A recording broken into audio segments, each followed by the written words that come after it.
Hello, class. This is lesson 1.2. The title is Thick and Thin Questions. Now, this presentation is one that I've used for a long time, but it is not one I created, so your text is not going to be in red today. I will underline in red anything that you need to write down. So, the first thing you need to do is write down this title, Thick and Thin Questions. This is your lesson title. Next, what are they and how do I ask them? This is your opening question. So pause this video and write down those two pieces of information in your notes.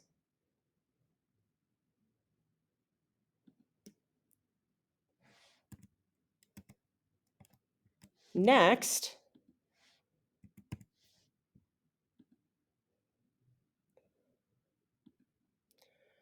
so first we have to begin by asking this question, what is a thin question? So your thin questions are those questions that can be answered very easily. If you're reading, the answer's in the text. A thin question may be answered with a yes or no. Thin questions only have a few details in the answer. Thin questions can often be answered with a single word. Thin questions do not give you a lot of information. Thin questions do not need a lot of thought to answer. And generally, a thin question only has one right answer. So first, we're going to look at how do I ask a thin question.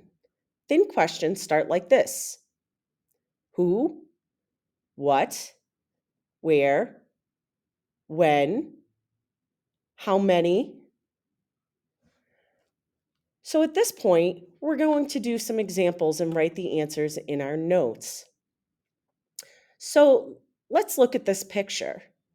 Some examples of thin questions you could ask could be, who is the girl in the photo?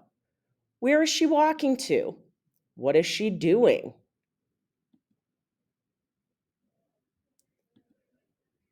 Each of these questions can be answered very simply and do not require a lot of thought. You just have to look at the picture. Who is the girl in the photo? She is a traveler. That is a simple answer. What is she doing? Walking down a city street. These are simple answers and can be determined just by looking at the photo. Where is she walking to? Probably the bridge in the distance. You can see that when you ask thin questions, it is unlikely that you will get any complex information in the answer. By asking thin questions about the photograph, we only learn a small amount of information about what is actually happening in the picture. A girl is traveling down a city street towards a bridge. This only gives us limited information. Now it's your turn. Pause this video.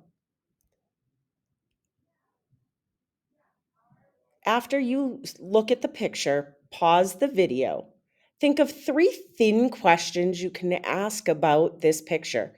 Remember that your questions are going to start in general with who, what, where, when, or how. And your answers will be a few words. But take the time now to write down three thin questions. So, some possible thin questions you could have asked are, where is the man sitting? How many planes can he see out the window? What is he waiting for? These are all examples of thin questions. Okay, now you're going to take the time in your notes to write thin questions about a text This is what you will do most often. Readers will ask questions about a text. So, you are going to read the selection in the box.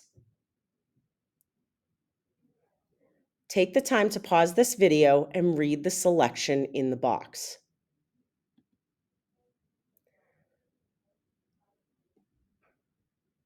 So, I'm going to ask you some thin questions about the text you just wrote. So, what was Hiccup trying to do? Sleep. Who are the two main characters described in the text? Hiccup and Toothless. Is Toothless a dragon? Yes. What did Toothless do very loudly the entire night? Snore. Where did Hiccup and Toothless live? Burke. How did you do? Were you able to answer the thin questions? When we ask thin questions about a text, there are times that they are appropriate. They are great to ask when you only need to know a few details about something. So, a thin question gives you a simple answer. If you need to know more complex information, then you need to ask a thick question. A thick question is answered in detail. To answer a thick question, you need to think and analyze information before you can give the answer. If you are reading, the answer cannot be found directly in the text. You may have to infer information to give an answer. A thick question has a detailed answer, cannot be answered with a simple yes or no, often contains your opinion. It gives you a lot of information. It contains interesting ideas. It often leads to other questions.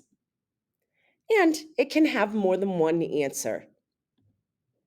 So, how do I ask a thick question? Thick questions start like this: Why do you think? How did? Why did? How would you feel if? What could happen if? I wonder why. These are all examples of opening questions that are thick questions. So let's go back to the picture of the girl. It's time to ask some thick questions about the picture. Some examples could be: How would you feel if you were traveling with the girl in the picture? I wonder why the street has no people on it. Why do you think the girl is on her own? Each of these questions make you really think about the answer. The answers can contain your opinion, contain more than one possibility or answer because everybody is different, and they make you infer things about the picture and what is happening here.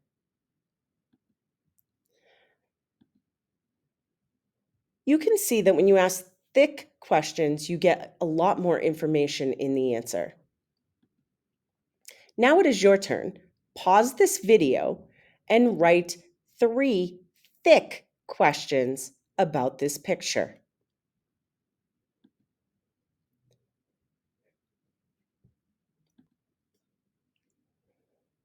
Some of the information we found out about by asking those thick questions is the girl may be on her own because the rest of her family are still sleeping.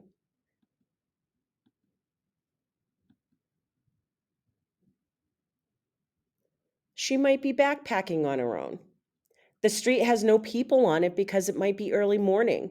There may be a religious reason or cultural reason as to why the street is empty. I would feel excited if I was traveling with her because I would be sightseeing and seeing a brand new place. These are answers to thick questions. Okay, let's look at the photograph of the man at the airport again. Pause this video and write 3 thick questions about this picture. So, some possible thick questions could have been: why is the man gazing at the plane taking off in the window? I wonder where the man is traveling to. What would happen if the man was meant to be on the flight that is taking off? All of these questions require you to think about the photo and often infer information about the photo. Okay, now I want you to go back to the text with toothless and hiccup. Read the text again and write 3 thick questions in your notes. Remember that the answers to thick questions are not found directly in the text. It requires the reader to think about them and often give their opinion. Again, pause this video and write 3 thick questions about the text in your notes. Okay, now that we have gone over thick and thin questions, we should remember thin questions give you simple answers. Thick questions require a complex answer. It's always better to ask a thick question when you need extra information or you need to understand something more clearly. And there you have it.